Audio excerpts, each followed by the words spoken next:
Very soon, meron kaming bagong testigo na lalabas. Testimonial evidence, may real evidence na involved dito. Meron ditong totoong ebidensya na bukod sa kwento, meron itong sariling ebidensya pa na kalakip. Tumulak po no less than si General Macapas papunta po doon sa lugar na yon.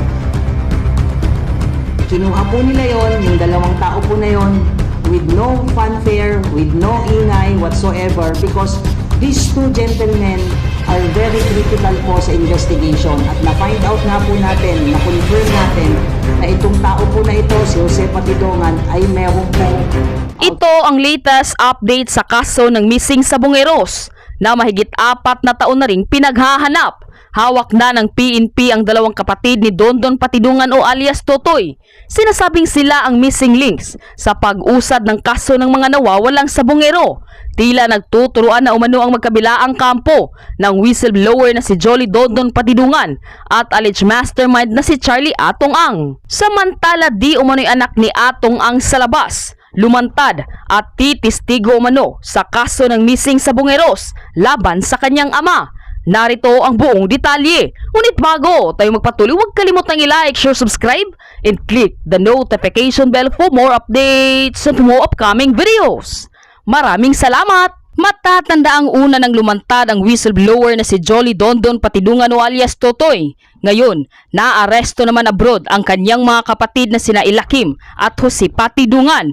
Hawak na sila ngayon ng PNP. Si Ilakim ang sinasabing nakuna ng CCTV sa Lipa, Batangas na nag-withdraw gamit ang account ng isa sa mga nawawalang sa Bungero na si Melbert Santos. Si Jose Patidongan naman umano ang nakuna ng isang cellphone video na iniiskorta ng isa sa mga nawawalang sa Bungero. Nahuli ang magkapatid sa hindi tinukoy na bansa sa Southeast Asia. July 22 pa umano sila dumating sa Pilipinas. May warrant of arrest sa kasong robbery si Jose Patidongan, habang si Ilakim naman ay hinuli dahil sa paggamit ng peking pangalan sa kanyang passport. Ayon naman sa kaanak ng isa sa mga missing sa Bungeros na si alias Boy, tinawagan umano sila ng CIDG para magsampa ng kaso laban kay alias Totoy.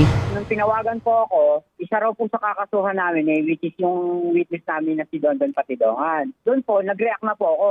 Bakit niyo po kakasuhan yung witness namin? Sabi niya lang sa akin, utos daw po niyang nakakataas. Kinumpirma naman ng PNP na walang nakuhang DNA profile mula sa mga butong nakuha sa Taalik. Sa tagal daw kasi ng pagkakababad sa tubig ng mga buto, kontaminado na umano ito. Sa mga buto namang pinahukay mula sa sementeryo sa Laurel, Batangas, 3 DNA profile daw ang nakuha ng PNP. Natukoy na ang mga labi na mula umano sa 2 lalaki at 1 babae, pero hindi umano ito nagmatch sa 23 DNA samples na kinolekta mula sa mga kaanak ng mga nawawalang sa Bungero. Samantala di umano'y anak ni Atong Ang sa labas, lumantad, titistigo umano sa kaso ng mga missing sa Bungeros laban sa kanyang ama.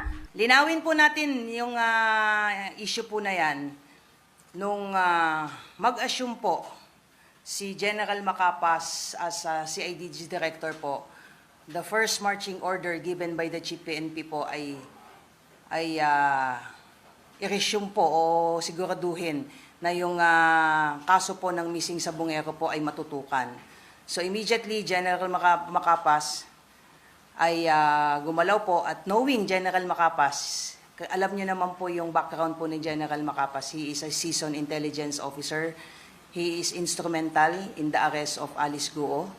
He is instrumental in the arrest of Apollo Kibuloy and many more. So he immediately get down to business at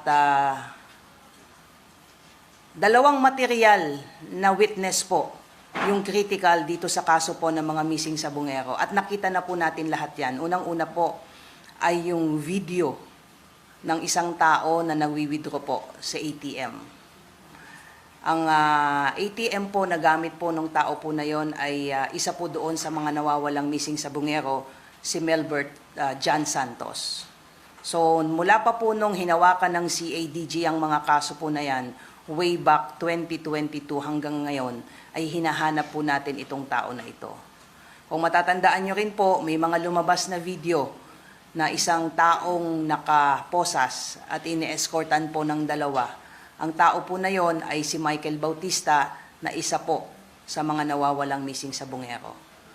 So si General Capas po, nung mag-assume po siya as CID Director, ay yan po ang aga-agad na tinrabaho.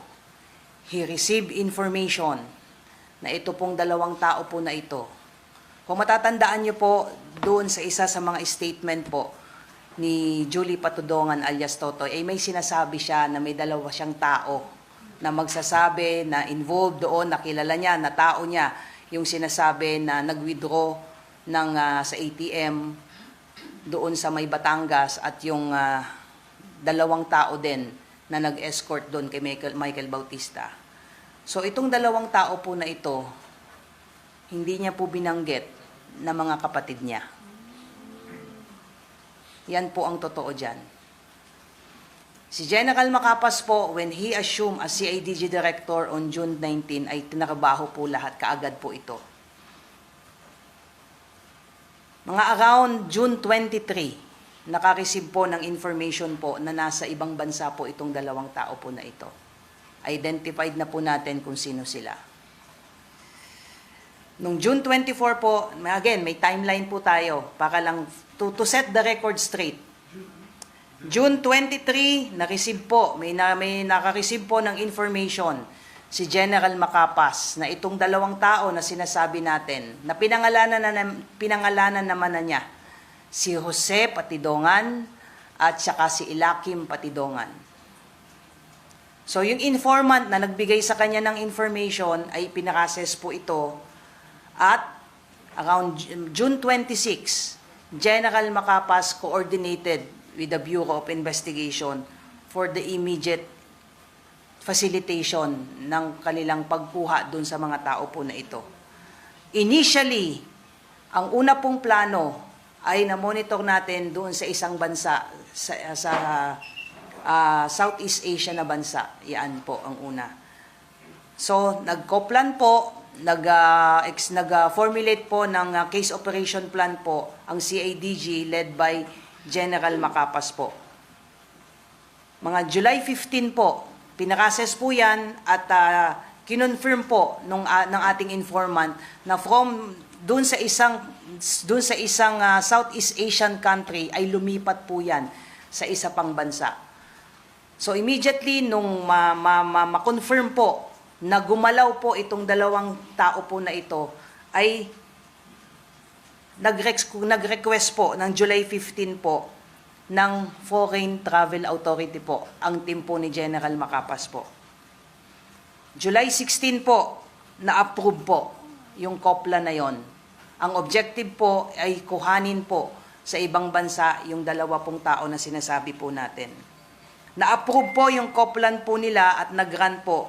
Pero ang initial po na travel authority na naibigay sa kanila ay dun sa original na sinasabi ko na bansa na una na nandun sila cited as confirmed by the informant. From the time na na-receive natin nila ni General Macapas yung info nung June 23 hanggang nung July 18 ay nandun po yung dalawa na yon sa sinasabi nating unang bansa. However, nung maaprubahan po yung COPLAN at mag-run po yung Foreign Travel Authority po nila ay lumipat po doon sa isang bansa itong dalawa po na ito. Kaya po yung travel authority po nila ay na-amend. From the original na bansa sa Southeast Asia, lumipat din po sila sa isang bansa sa Southeast Asia din, ay tumulak po no less than si General Macapas papunta po doon sa lugar na yon. Kinuha po nila yon, yung dalawang tao po na yon, with no fanfare, with no ingay whatsoever, because these two gentlemen are very critical po sa investigation. At na-find out nga po natin, na-confirm natin, na itong tao po na ito, si Jose Patidongan, ay meron pong outstanding warrant of arrest.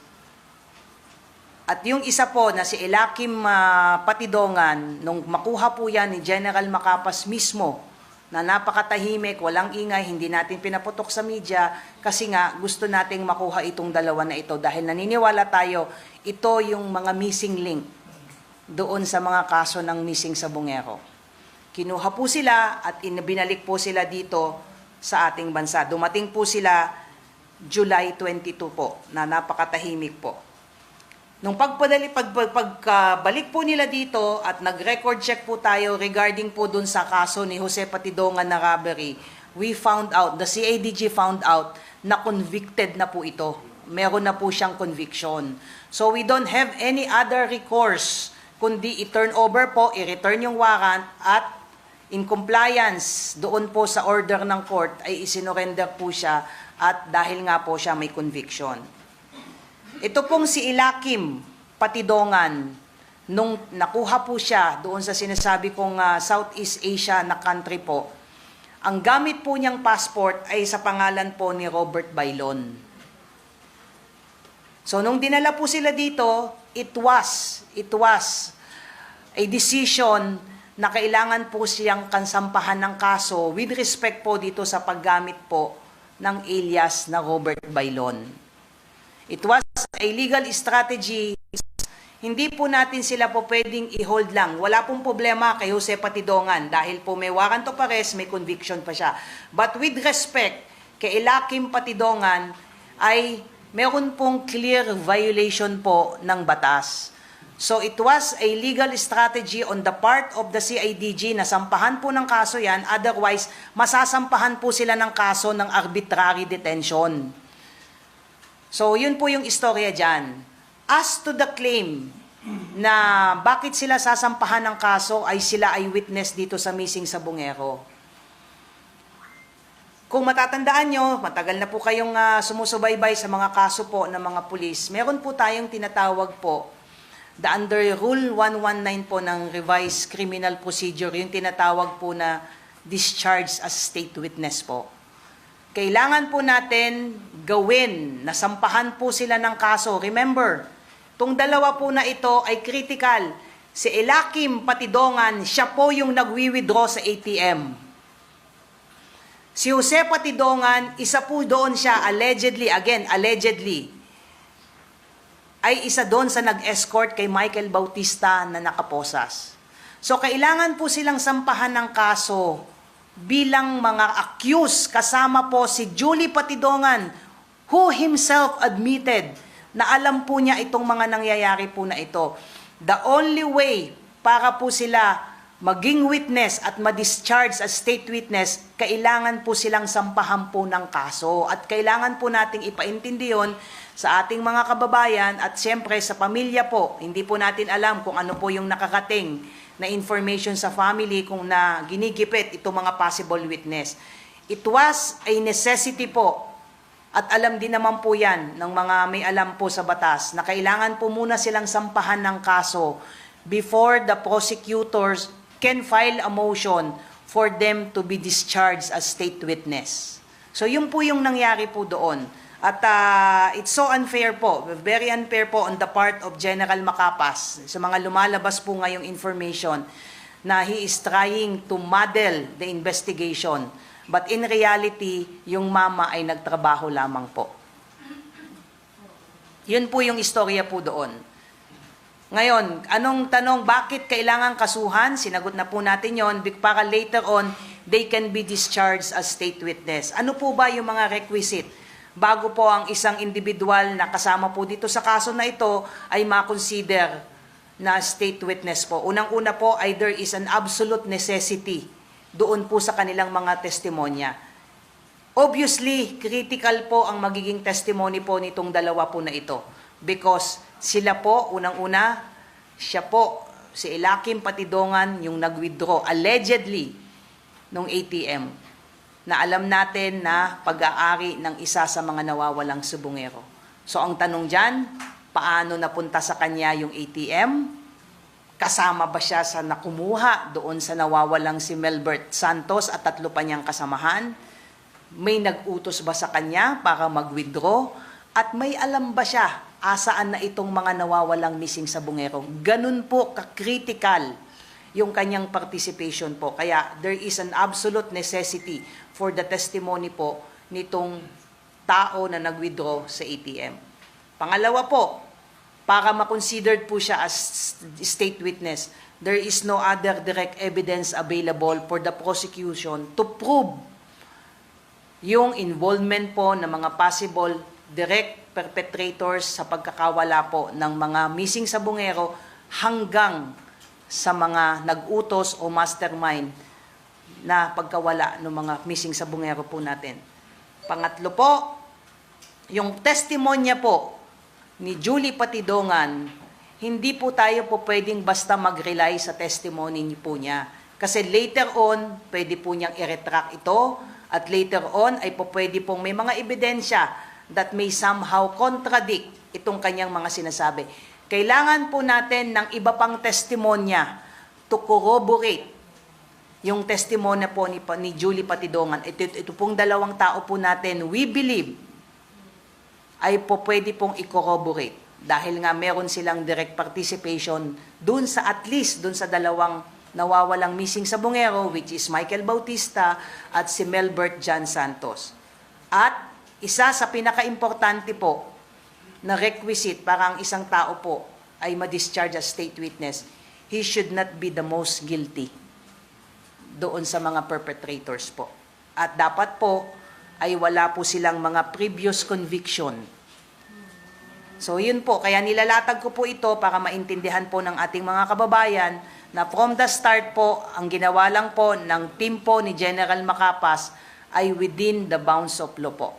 So it's kind unfair po to even insinuate na may ginawa pong hindi tama si General Macapas. Yung mama, hindi magsasalita po yun because he's not used to the limelight. Oh, I'm taking the cudgels on behalf of General Macapas and on behalf of the PNP organization na lahat po ng ginagawa natin ngayon, lahat po ng aksyon natin, isa lang po ang objective po ng PNP para po humanap ng hustisya para sa nawawalang sabungero at ang kanyang mga pamilya. We want to assure everyone na hindi po magpapagamit ang PNP kanino man at sino man to advance their own personal interest.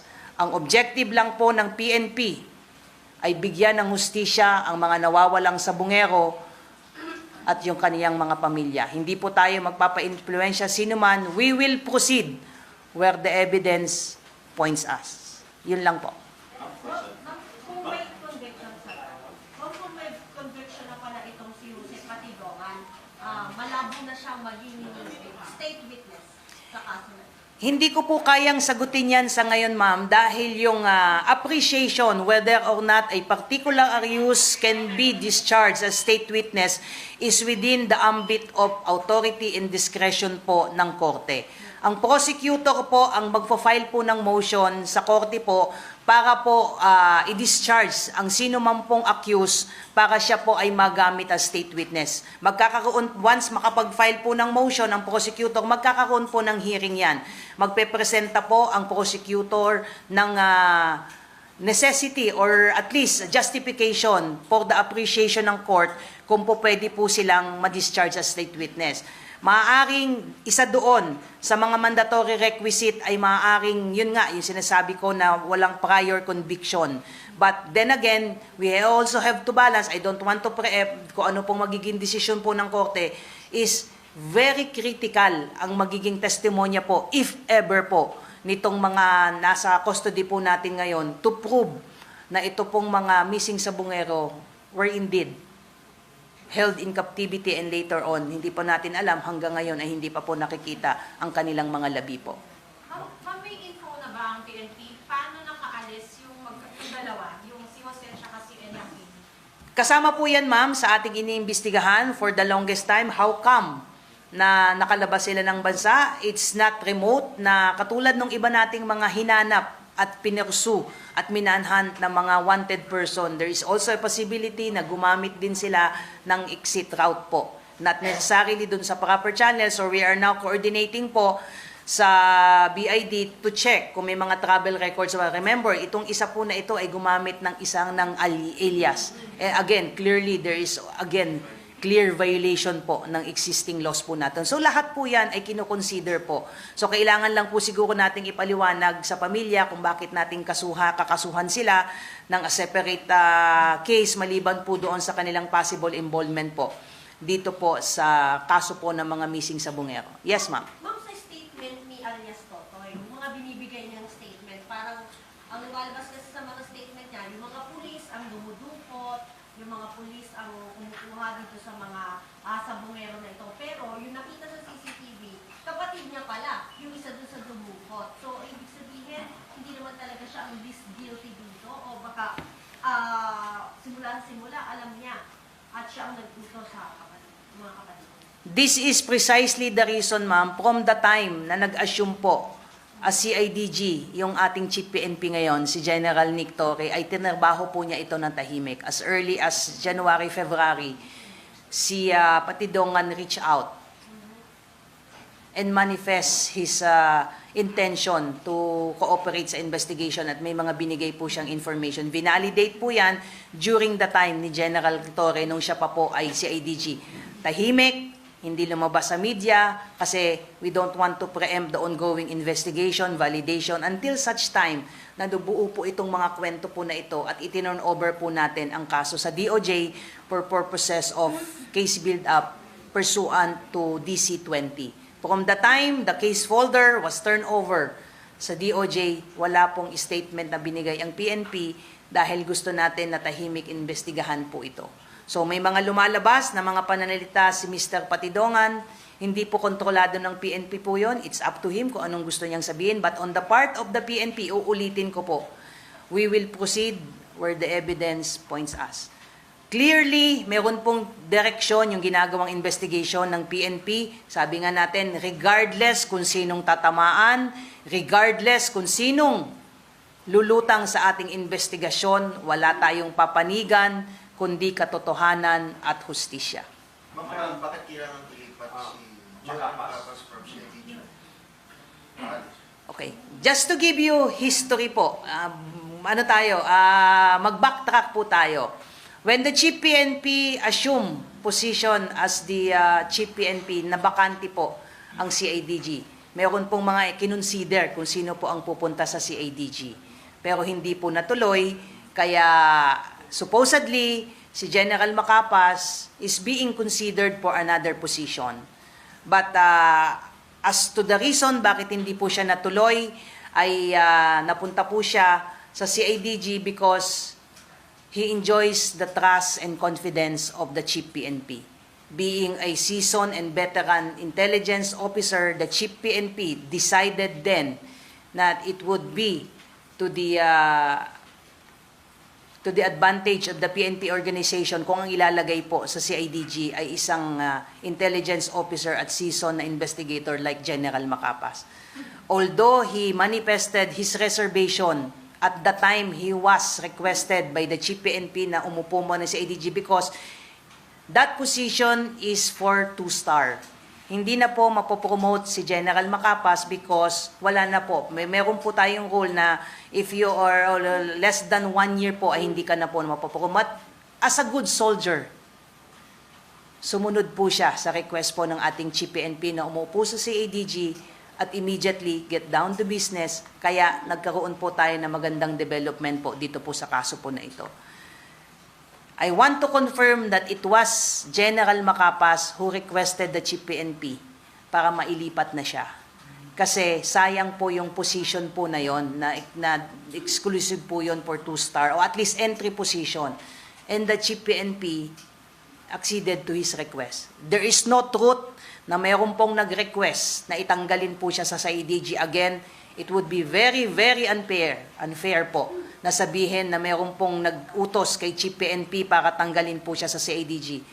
I would say this with all certainty, no one and nobody could dictate kay Chief PNP kung saan po dapat dalhin ang mga officer at saan po dapat pumunta ang mga officer. It was the personal request of General Macapas na may lipat po siya sa ibang region po para mag-RD po. Why Region 12? This is in response doon sa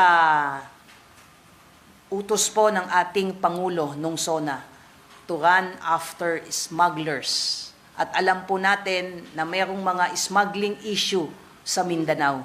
And that is precisely the reason why dinala po sa Region 12 si General Macapas para po gamitin yung kanyang pagiging intelligence officer to run after smugglers diyan po sa Mindanao. At ilang buwan na lang po, magkakaroon po tayo ng eleksyon sa BARM at si General Macapas uli ang inaasahan ng ating Chief PNP to help the PNP organization and the task force to make sure na magkakaroon po tayo ng mapayapa at maayos po na eleksyon sa BARM. So yan po ang totoo. Yung timing lang po kasi ng pagka-relieve kay kay General Macapas. Also the timing na may in-announce po yung SOJ na may pinapatanggal na officer ng BNP. Can you comment on that?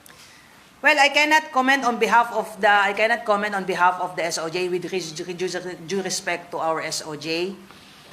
The Chief PNP visited the Department of Justice last Tuesday, if I'm not mistaken, for a separate meeting. It was a chance encounter doon na monitor na nandoon ang ating Chief PNP and he paid courtesy call sa ating, he paid as a courtesy.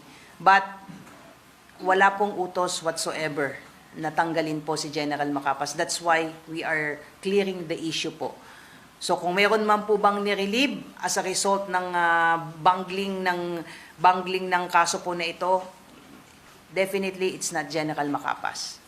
Pero meron po ba? Can you confirm kung meron pong PNP officer? Again, I cannot speak on behalf of the SOJ with due respect to our secretary, but again, like I said, this is the position being taken by the PNP to clear the issue once and for all that General Macapas was not relieved. He is not the person being alluded to na nirelieve because of bungling of case, particularly ito pong kaso po ng missing Sabungero. Like I said, it would be really unfair sa parte po ni General Macapas po. Hindi ka confirm mo meron pong na-relieve na officer? I cannot comment on that. For now. Because you have to understand, sir, ma'am, na all these things might have an effect dito sa mga kaso po na ito. We don't want to muddle the issue because of some misinformation, some misunderstanding. Because at the end of the day po, sir, ang gusto po natin talaga ngayon ay hindi tayo mawala sa focus. Ang focus natin ay bigyan ng hustisya, yung mga nawawalang sabungero at ang mga pamilya. And we expect in the coming days, if not today, bago matapos po itong linggo, ay magkakaroon po ng pagpupulong sa panig po ng bagong liderato po ng CIDG at ng mga pamilya po to iron these mga issues po. Minsan, pag ikaw po kasi yung pamilya ng mga missing sabungero, lahat ng naririnig mo ngayon, whether true or not, masakit po sa kanilang mga panig po. And yun po yung reason kung bakit hindi po sa tayo nagsasalita until now, just to clear the issue po. General, ang tanong ko lang po, kasi taon na po yung lumipas sa kaso dito ng mga missing sabungero sa Luzon. Ngayon lang po ba nalaman ng PNP yung pagkakasangkot ng mga pulis dito sa kaso dito? This is not only the first time na alam po natin yung possible involvement po ng ilang mga kapulisan. Pero knowing and getting a clear evidence that would directly link them is another thing. Kaya from the time po na pumutok po ito noong 2022 na lumapit po yung mga missing pamilya po ng missing sabungero sa CIDG, ilang beses na pong nagpalit ng direktor at leadership ang CIDG, nagtuloy-tuloy po tayo. Ngayon po ay bigla pong Julie Patidongan came forward, giving information, admitting his participation, giving critical information with respect sa mga possible na ginawa dun sa mga missing sabungero at posibleng kinahinatnan nila ay tuloy-tuloy po. At sabi nga natin, yung pagkakakuha po dito sa dalawa niyang kapatid, yung possible involvement ng mga pulis, kaya nga po dinala sila dito sa Krame under restrictive custody, tuloy-tuloy po yung investigation po natin. So, ano po yung ginagawa ng PNP, particularly the CIDG from the previous years? Kung hindi man lumutang si Julie, wala kayong idea or mga ebidensya na hawak? Meron po tayong mga ebidensya, ma'am. It would be, again, unfair to even insinuate na wala po tayong ginawa mula po noong 2022. Marami po. But just like in any other sensational cases, Lalong-lalo po ngayon na may DC-20 na po tayo, hindi na po probable cause lang po yung hinahanap natin ngayon. Ang hinahanap nating ebidensya ngayon sa level pa lang ng prosecutor's level is prima facie evidence and reasonable certainty of conviction. We could always file the case. Pero ang tanong ba, tatayo ba ito sa korte?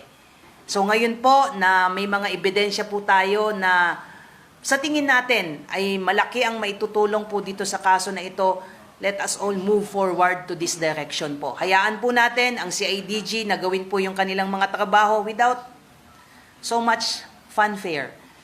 Again, ang family din naman po ay nagre-request din naman po ng kaunting privacy para dito po sa pagkamit po nila ng hustisya at ayun, gusto ko pong kuhanin, ma'am, sir, yung pagkakataon na ito para once and for all reassure the family of the missing Sabongero at ang ating mga kababayan na hindi po kailanman bumitaw ang PNP, lalong-lalo na po ang CIDG sa pag-iimbestiga po ng kaso po na ito. At sana po, kung meron pa po dyan, na meron pa pong mga information na makakatulong sa kaso po na ito, magsama-sama po tayo para sa pagkamit po ng hustisya sa mga nawawalang Sabongero po. Ma'am, ang PNP ba sa ngayon, meron ang hawak na affidavit mismo ni Patidongan, ni alias Totoy? I understand, ma'am, ay yung pong forward po na case folder po sa DOJ ay kalaki po doon ang affidavit po ni Mr. Patidongan po at dumadaan po ngayon yan sa case build-up at meron na rin pong ibinigay na initial recommendation po ang National Prosecution Service at meron pa po tayong ibang mga ebidensya at iba pa pong mga requirements na kailangan po nating isumiti sa kanila before the DOJ, at least sa level po ng National Prosecutor Service para po i-elevate po ito at sampahan po ng information with respect po doon sa possible involvement po ng ilang pang mga tao na pinangalanan din po ni Mr. Julie Patidongan. So hanggang sa ngayon, it's safe to say na binubuo pa rin yung kaso para maging airtight siya against doon sa kung sino man yung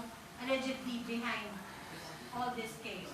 Tama po yun, ma'am. Dumadaan po ngayon sa case build-up. Remember, ilang beses na rin nagpa-interview si Julie Patidongan, si alias Totoy. Marami siyang binanggit na pangalan. At ayaw nating basta magsampa ng kaso na hilaw. Gusto natin na may mga pinangalanan siyang mga matataas na tao. And we cannot just rely in the same manner na ginawa natin sa ibang mga malalaking na kaso na hindi tayo pwedeng mag-rely sa isang testimonya lang ng isang tao na ang dali-daling isway. Iba kasi yung usapan ng magsasalita ako in front of the TV at uupo na ako dyan sa korte at ang defense counsel na ang magtatanong ay hindi na natin ma-justify yun. Iba po yun eh. Iba yung allegation and proving such allegation before a competent court po. So yun po yung ginagawa po natin at again, we want to assure the Department of Justice na nandito po ang PNP para makipag-cooperate po sa kanila at lahat po ng bagay na kaya nating gawin within our authority and mandate po ay gagawin po natin yan at katuwang po tayo ng DOJ sa pagkamit po at pagkuha po ng hustisya para po sa mga pamilya. Sir. So yung dalawa na sana, ma'am. Ma'am, yung sinabi mo, ang PNP ba tinitingnan pa ng credible witness si Patidongan? Hindi niya sinabi yung mga kapatid niya na dalawa na find out niya naman. It's not for me to say whether or not he is credible or not. It's up to the appreciation of the prosecution and of course the court po. As on the part of the PNP, like I said earlier, ay lahat po ito ay dinokupento ng PNP, binigay po natin sa DOJ ay ngayon po ay pinag-aaralan po ng DOJ whether or not Julie Patidongan is credible or not. Let's submit to the wisdom ng DOJ and of course our court po later on. Ma'am, yung dalawa, nasa na sila? Anong status na naman? Ay, yung isa po, si Jose Patidongan po, ay I understand may commitment order na po ito kasi nga convicted na po siya. Yung isa po ay nasa custody pa rin po ng CIDG. Anong kaso po yung conviction? Robbery po. Ano lang din, just to follow kay Boss Alfred, paano nyo nalaman yung identity ng dalawa eventually? Kinonfront nyo ba si Julie Patidongan or sila yung dalawa mismo ang umamin? Ganyan yung yan po yung kahalagahan ng papel po ni General Macapas dito po sa kaso po na ito. It was General Macapas himself who established the identities po nung dalawa po na ito through the recruited informant po. At nung makuha po sila doon, mismo si General Macapas at kumuha at they confirm na sila po yun. Ma'am, wala namang angulo na sinasabi na may mga insinuation daw na or mga information ng mga police na maaaring ang mastermind is si Patidongan. Si Julie Patidongan, kaya ganyan. As to the specific role ni Julie Patidongan dito sa mga cases po na ito, again, it is not within the ambit of mandate po ng PNP para ituro na si Patidongan ang mastermind o iba pa pang tao. Gaya ng nasabi ko, kung ano po ang ebidensya na makakala po natin at maisasubmit po at matikikita ng prosecution team ay kung ano ang kanya magiging participation po. But no less than Julie Patidongan, sa mga naririnig natin na pananalita, ay marami siyang alam dito sa mga kaso po na ito. Definitely, his statement would be critical, but then again, importante po na maipaintindi natin na his statement must be corroborated with other pieces of evidence, including ito pong posible pong pakikipagtulungan po nitong dalawang kapatid niya. Because critical po itong dalawang kapatid niya based doon sa mga video footages po na nakalap po natin. So, General, clearly po na wala pa tayong malinaw na mastermind dito sa kaso ito. Meron na po tayo na direksyon dito sa investigation, but it is not for us to say. Kasi dumadaan nga po ito sa case build-up. Kung sino-sino po ang mga individual at personalidad po na eventually ay kakasuhan po ng DOJ, antayin po natin yon. So, para po nag-i-start lang tayo ulit? Hindi po tayo nag-i-start, ma'am. Matagal na po nating inimbestigahan ito. Yung mga ipinadala po nating mga bagong ebidensya dahil na rin po sa paglutang po mismo ni Julie Patidongan na kasama na po, umpisa pa lamang sa mga kinasuhan natin. Remember, 6 po yan na mga security personnel na kinasuhan natin. Kasama po yan si Julie Patidongan. Na-issuehan po ng warrant of arrest yan. PNP din po ang humuli sa mga yan. But however, nalabasan po sila, nag-file po sila ng petition for bail, ginaran po yan ng korte po, nalabasan po sila, kaya nakalabas po sila after, I think, paying 1 million cash ban each. So, hindi na po kontrolado po ng PNP yun. But again, it is unfair for anyone to insinuate na tinulugan po itong kaso na po na ito. Tuloy-tuloy po ang ginawang investigation po. It so happened, it's quite, one of the challenges na talagang kinaharap po ng PNP ay yung mga absence po ng mga witness na magpapatunay na ito pong mga pinapangalanan, including Patidongan and others, ay may kinalaman sa kaso. We appreciate, we don't want to diminish the importance po ng paglutang po ni Julie Patidongan. Malaki po ang magiging papel po niya dito sa kaso po na ito. With the directives of the President po na binanggit na sa SONA, meron po ba tayong deadline o timeline na sinet ang PNP para po sa mabilis na pag-resolve sa kaso dito? Wala po tayong sineset na anumang deadline po dito, but the President had already spoken. Tututukan po natin itong kaso po na ito. The change in the leadership ng CADG, the Chief PNP is more than confident na we are heading to the right direction po. So we will give you from time to time updates po, and we just have to wait po so ano magiging action po ng DOJ with respect po dito sa kasong idinulog po natin sa kanila po, with respect dun sa mga additional pieces of evidence po, including the affidavit executed by Julie Patidongan and possible cooperation po nitong dalawang nakuha po natin. Ang last question lang po, mag-reaction lang kasi may ibang pamilya po ng mga missing sa Bungero. Sinabi nila, hindi hiling daw po nila na palitan yung liderato ng CIDG kasi may lumapit daw po sa kanila na mga taga-CIDG at nagpapapalit daw po dun sa sworn statement nila para daw po, para nga makasuhan ito si Patidongan. Ano po yung reaction natin? Well, to address these issues, hindi natin kailangan i-address dito itong mga issue na to in open arena po. Naiintindihan natin ang damdamin ng mga pamilya pag may mga nakakarating sila sa kanilang mga information, whether true or not. That is precisely the reason why yung bagong liderato po ng CIDG will be reaching out to the family and explain to them personally yung naging development po dito po sa kaso na ito. Wala po tayong aakusahan ng sinuman without evidence to substantiate those allegation po. So yun po yung ipapaliwanag po natin sa pamilya at again, to reassure them also na hindi po tayo at nandun po tayo sa direksyon. Kasama po nila tayo sa laban nila para po makakamit po ang hustisya. Ma'am Jean, sa mga police, meron na bang nag-feelers sa inyo na willing na silang maging state witness or makipagtulungan doon po sa mga hinawakan po natin?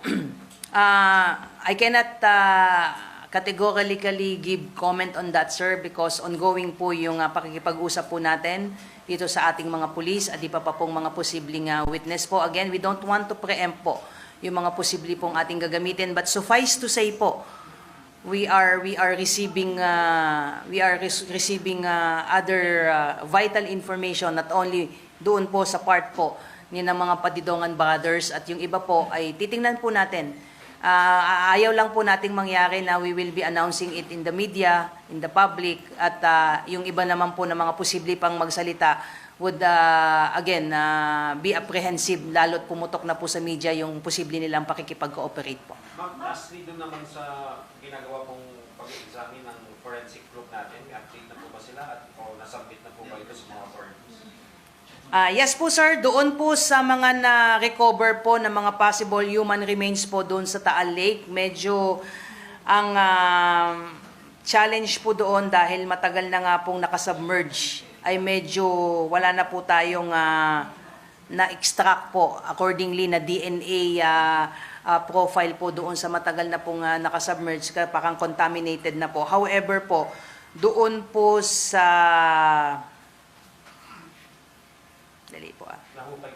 sa sementeryo po, ay meron pong nakuha po doon na dali lang po, para hindi ako magkamali. Yun. Yung 3 cadaver po na na-recover po sa isa sa sementeryo po sa Batangas, 3 pong DNA profiles po ang nakuha po doon, 2 lalaki po at 1 babae po. Doon sa inixium po na DNA doon po sa mga buto po doon sa sementeryo. However po ay negative po doon ang matching doon sa 23 DNA reference po doon sa mga who came forward and provided po DNA profile po. Ma'am, kahit doon sa babae, wala din nag-match doon sa mga previous cases na hinakawakan? 23 po kasi lahat yung who voluntarily submitted yung kanilang DNA profile po just to cross-match po doon sa mga na sinisid po ng mga remains at doon po sa 3 cadavers po na nakuha po sa sementeryo. So again, gusto ko rin pong kuhanin din po yung mga pagkakataon na ito. Baka meron pa po tayo dyan na makakapanood po nito na may mga kaanak doon sa mga missing sa Bungero. At sinasabi naman po natin yung kondisyon at status po ng mga nakuha po nating mga suot po ng mga posible pong mga biktima po.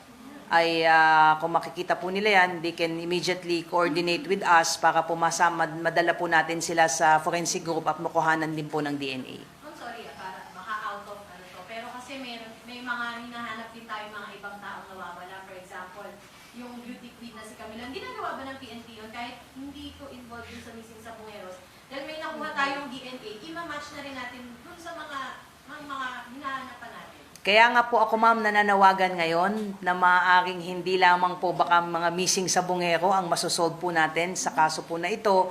So for those na members of the family na may mga nawalang kaanak po, they can coordinate doon po sa pakimilapit na stasyon po para makuhanan po sila ng DNA test para po baka sakali po may mag-match po dito sa mga nakuha po. And kahapon po as of July, pwede ba natin ipakita? July, pang retrieval operation po ng alleged human remains. As of July 30, may na-recover po uli. Next. Yan po. So, the same process po ang gagawin po natin dyan para po i-confirm po kung next. Yan po. So as of yesterday po yan. So it will go the same process just like we did po doon sa iba pang mga nauna po na dadaan po ng proseso po, DNA examination and cross-matching po doon sa mga posibleng miyembro po ng posibleng isa sa mga nawawalang missing sa Bungero o iba pa pong mga napaulat na mga nawawalang biktima po. Ma'am, kasi particularly si Camilo, hindi ba may DNA sample na ang forensic nung... Yes po, yes po, yes po. So, pwede ba yun? Pwede naman po, pwede naman po. Pwede, sabi ko nga, hindi, kung dito sa ginagawa nating pong pursuit on justice baka sa missing sa Bungero, baka dahil hindi nga po, so far, wala pong nag-match doon sa mga kaanak po ng at least 23 missing sa Bungeros, ay baka may masolve pa po tayong iba pa na mga nawawalang biktima po. Ma'am, sige kuya, ikaw muna. Ma'am, pwede bang konting details na doon sa dalawang kapatid? Younger siblings or age, no?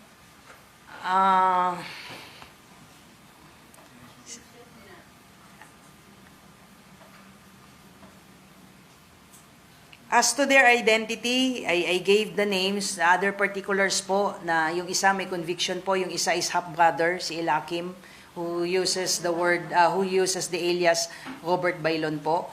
So again, we don't want to preempt again na you also have to understand may mga reservation din po on their part to cooperate and all. Siyempre may mga pamilya din po yan. We don't want to put them on the spot. What is clear to us, at least doon sa mga initial talks with them is they are willing to cooperate po. So, ipagpaumanhin nyo na po, sir, kung di ako makapagbigay ng iba pa pong detalye. But we are hopeful na itutuloy po nila yung pag-cooperate po sa atin para mabigyan din po ng hustisya. Sabi ko nga, napaka-critical po ng kanilang magiging testimonya po. Saan korte bang may warrant, please, si Jose? I will have to check, sir, kung saan yung warrant ng conviction po niya. But definitely, meron po siyang... Kung di ako nagkakamali, sir, para hindi ako magkamali, bigay ko sa inyo yung details mamaya kung saan po yung may conviction po siya. Ma'am, update dun sa mga naka-restrictive custody. Natanggap na kaya nila yung formal na sinabang kaso ng NAPO? As a matter of procedure po, ay ipapadala po sa kanila yung kopya po ng decision po ng NAPOLCOM at papadalhan po sila ng summons po niyan para at bibigyan po sila ng pagkakataon na sagutin po yung mga reklamo po laban po sa kanila. Sa ngayon po ay nandito pa rin po sila sa Krame under restrictive custody. But as part of due process po, bibigyan din po sila ng pagkakataong sumagot po.